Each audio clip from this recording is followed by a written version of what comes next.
हाँ जी, तो दोस्तों इसको कहते हैं चेज़ करना। जिस तरीके से इंडिया ने चेज़ किया है टारगेट, सबसे पहले मैं बात करूँगा अपने प्यारे दोस्त कोहली के हवाले से, जिसने सिर्फ 22 रन्स बनाए हैं 38 बॉल्स में। बहुत स्लो खेला है मेरा दोस्त कल। शायद बाबर आजम को देख के इसने भी अपनी टेक्निक को थोड़ा सा चेंज कर दिया है कि स्लो खेलना पड़ता है वनडे में, तब आप रिकॉर्ड्स बना सकते हो। तो कुछ ऐसा ही सीन मुझे लगता है। लेग स्पिनर के हाथों फिर इसने अपनी विकेट गंवाई है। ऊपर की तरफ ये कट कर रहा था तो कैच पकड़ा गया। तो बांग्लादेश टॉस जीत कर उसने बैटिंग का फैसला किया। शर्मा बेचारा भी बोल रहा था कि मैं फील्डिंग चूज़ करूँगा। उसकी वजह ये मुझे लगती है कि वो पाकिस्तान और इंडिया के मुकाबले के लिए अपने आप को तैयार कर रहा था।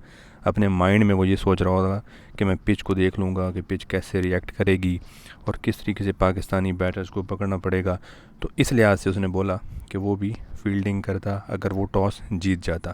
खैर, पिच थोड़ी सी मुश्किल थी। पाकिस्तान और न्यूजीलैंड की जो कराची वाली पिच है हमारी, उसके कंपैरिजन में ये पिच थोड़ी सी मुश्किल थी, जहाँ पे थोड़ा खेलना मुश्किल था। खैर, आप देखते हैं इसमें पाकिस्तान इंडिया में क्या होता है। मैच में बहुत दिलचस्प मैच होने वाला है 23 का, और हमें रिज़ल्ट्स पता है वैसे पहले ही कि क्या होगा वहाँ पे। और इंडिया जिस तरीके से वहाँ पे उसने मैच कल खेल लिया, एक पूरा मैच खेल लिया उसने बांग्लादेश के साथ, तो एक उसको एज हासिल हो गया है कि वो कंडीशंस देख चुका है कि क्या क्या कंडीशंस हैं, किस तरीके से बॉलिंग करनी है, जहाँ पे कैसे बैटिंग करनी है और किस तरीके से कितना उनको टर्न मिलेगा। स्टेडियम में काफ़ी इंडियंस थे और एक बंदा तो मैंने देखा जिसने अपनी दाढ़ी में इंडिया की फ़्लैग का कलर लगाया। तो बहुत जो है वो बहुत कोई इंटरेस्टेड बंदा लग रहा था मुझे, जिसने अपनी दाढ़ी को पूरा रंगा रूंगा किया। उसके बाद जाके वो घर जाके बेचारा पता नहीं किस तरीके से उसने अपने कलर्स को उतारे होंगे। बांग्लादेश ने बैटिंग स्टार्ट की तो शमी आ गया। शमी बुमराह की जगह ले गया। उसने 5 विकेटें ले ली कल, और जिस तरीके से उसने टर्न की, जिस तरीके से उसकी बॉल स्विंग हो रही थी, तो ये बुमराह से कम नहीं था भाई। और ये पता नहीं इसको क्या हो जाता है, जब भी कोई आईसीसी का इवेंट आता है ये अपनी फॉर्म में आ जाता है शमी, और इतनी विकेटें लेगा और ऐसी ऐसी टर्न करेगा जिसके बैटर्स को परेशान कर दे। तंजीद बेचारा एक दो चौके छक्के मारे उसने, अपनी तरफ से कोशिश की, लेकिन वो कोई ज़्यादा देर तक टिक ना सका। अक्षर पटेल ने बहुत अच्छी बॉलिंग की है इंडिया की जानिब से। हैट्रिक चांस था उसका, हैट्रिक चांस जो कि मिस भी कर दिया गया। और मज़े की बात यह है कि जब उसने तंजीद के पहले जो एज पे आउट हुआ, पीछे उसने कीपर ने पकड़ा, उसको ख़ुद पता ही नहीं था कि आउट हो गया। ये तो साथ एम्पायर ने अपनी उंगली ऊपर करके बताया, तो वो बेचारा खुश हो गया कि हाँ जी मैंने आउट कर लिया है। तो ये बड़ी दिलचस्प कहानी थी एक। उसमें शर्मा का एक बहुत बड़ा रोल है, जो शर्मा ने कैच ड्रॉप कर दिया, वरना अक्षर पटेल की हैट्रिक हो जाती। दिल दिल में अक्षर पटेल भी गालियां दे रहा होगा अपने कैप्टन को कि भाई हम कैप्टन है, कैप्टन को कुछ हम बोल भी नहीं सकते।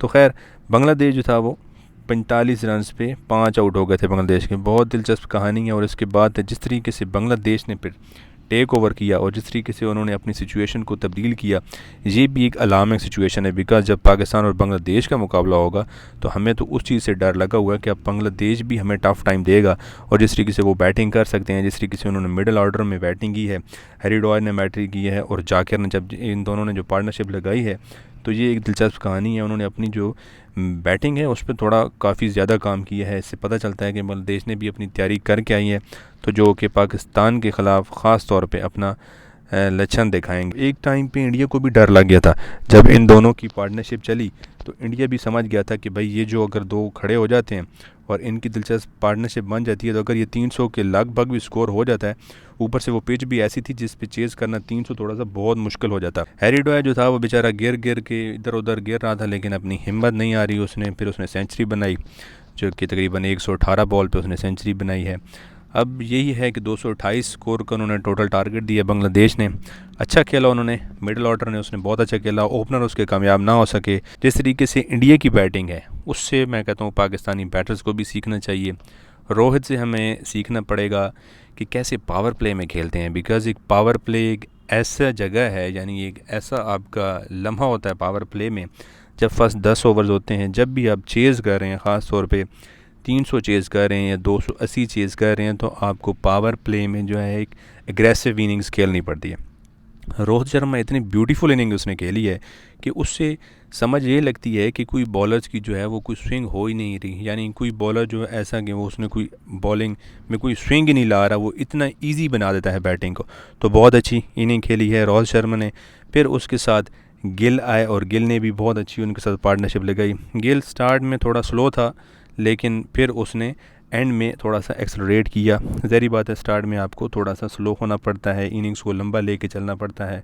तो इस तरीके से बहुत अच्छे उन्होंने पावर प्ले में काफ़ी अच्छे स्कोर्स किए। अगर हम हमारा देखते हैं तो हमारा क्या था कि जी हम पाकिस्तान ने 22 रन दिए, सिर्फ 10 ओवर में 22 रन बनाए पावर प्ले में। तो ये चीज़ है जो कि आपको डिफरेंस कर सकती है।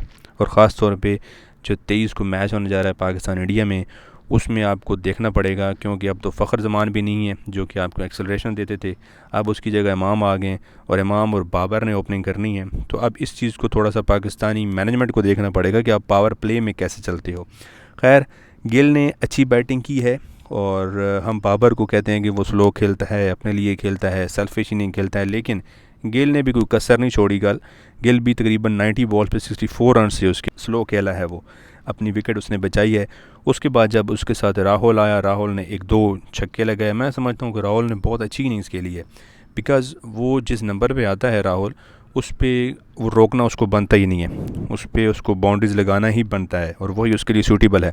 तो जैसे ही गिल ने देखा कि राहुल आ रहे हैं ऊपर से और दूसरी तरफ से वो भी शॉटें लगा रहे हैं, तो गिल को भी गुस्सा चढ़ गया शायद, और इसने फिर अच्छी तरीके से पेल दी। तो राहुल, उसका जो कैच था एक ड्रॉप हुआ राहुल का, मैं समझता हूँ वो ईजी कैच था, कोई मुश्किल कैच नहीं था। बांग्लादेश अगर वो कैच पकड़ लेता तो थोड़ी सी फेवर में जाते, बांग्लादेश की जो रिज़ल्ट्स हैं वो थोड़े से बांग्लादेश के फेवर में जा रहे होते। खैर, ये थी आज की कहानी। अब देखते हैं कि क्या बनता है पाकिस्तान वर्सेस इंडिया। बहुत बड़ा मैच है, इंडिया को एक एज हासिल है। इंडिया ने उस पिच पे एक अपना मैच खेल लिया है और प्रॉपर मैच खेल लिया है, यानी उसने 228 रन चेज़ किए हैं।